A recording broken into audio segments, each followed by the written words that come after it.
સુરતના માંડવી તાલુકામાં આવેલા આમલી ડેમમાં પાણીની આવક નોંધપાત્ર વધારો થયો છે અને ડેમની કુલ સપાટી 115.80 મીટર છે, જ્યારે ડેમની વર્તમાન સપાટી 112 મીટરે પહોંચી છે અને જે ભયજનક સ્થિતિ દર્શાવે છે।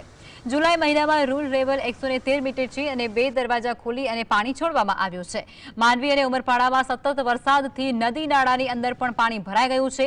વહીવટી તંત્ર દ્વારા મોરીઠા, સાલૈયા, મૂળધા અને ગોંડસભા સાથે જ ખરોલી સહિતના 23 ગામને એલર્ટ કરાયા છે। પશુપાલકોને નદીઓની નજીક ન જવાની ખાસ સૂચના અપાઈ।